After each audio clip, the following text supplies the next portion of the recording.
May kalamidad, traffic o simpleng lubak sa daan na patunayan na ng social media ang mahalagang papel nito para tugunan ang mga hinaing ng publiko.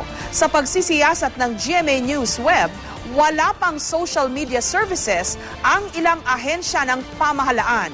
Live mula sa Quezon City, may report si Cedric Castillo. Cedric? Yes, Jessica, sa datos din ng GMA News Online, 10% lamang ng mga Pilipino ang may Twitter account habang 30% naman ng populasyon natin ang may gumagamit ng Facebook. Gayunman, kahit na maliit itong bilang na ito, wala raw dahilan para hindi gumamit ng social media tools ang mga gobyerno o mga ahensya ng pamahalaan para makapagserbisyo sa publiko.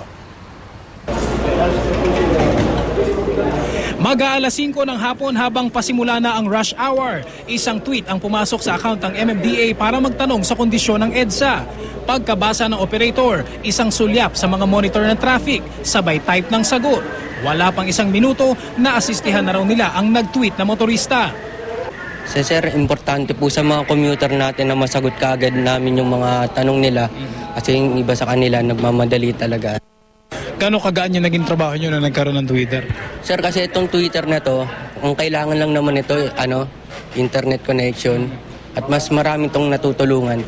2 taon ang active ang Twitter account na @MMDA at araw-araw humigit kumulang 500 tweets ang natatanggap nito. Kasagsagan nga raw ng hagupit ng habagat nang pumasok sa account ang halos 20,000 tweets. Bukod pa rito ang mga natanggap na inquiries sa pamamagitan ng telepono.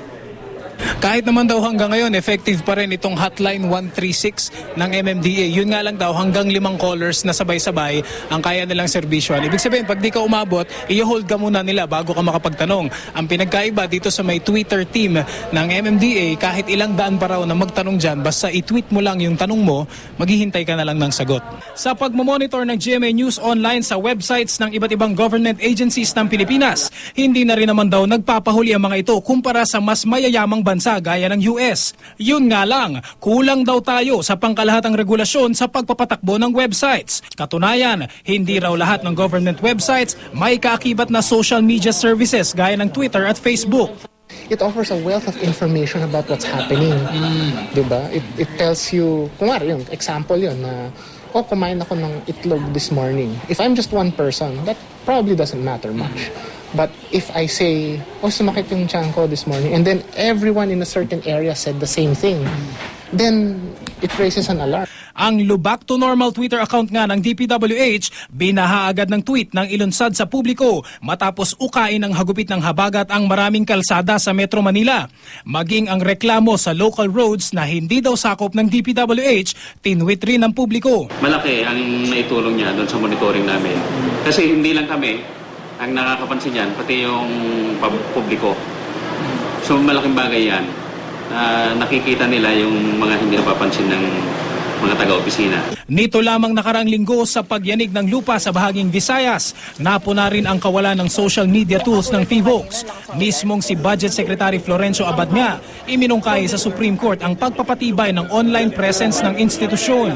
Oo nga't hindi naman daw lahat ng Pilipino may access sa internet. Pero dahil ginagamit ito ng iba pang malalaking media gaya ng TV at radyo, malayo raw ang maaaring marating ng kahit isang tweet o Facebook status. Yun nga lang, hindi daw may iwasan ang ilang limitasyon sa pagsasapubliko ng impormasyon mula sa mga ahensya ng pamahalaan. Limitado rin ang staff mo at ang oras sa isang araw. So kung pipili ka ng may 5 oras ako sa isang araw na mag-online, ano bang unahin ko? Demand-driven ito eh. Kung may demand ang publiko, sasagutin naman ng pamahalaan. Sige, sabihin natin isa lang dyan sa 10 kunwari ang may Twitter. Pero at least that's one more person na pwedeng magsabi sa buong mundo na, hoy, mayroong nangyari dito. We need your help. Jessica, ayon pa sa Presidential Communications Office, hanggang sa ngayon ay meron pang ilang mga local government units na hindi sang-ayon at worse, hindi pa rin daw talaga gumagamit ng social media tools. Ang payo sa kanila ng opisina ay gumawa na hanggang maaga ay gumawa na nito bago pa man dumating ang pangangailangan. Jessica. Maraming salamat, Cedric Castillo.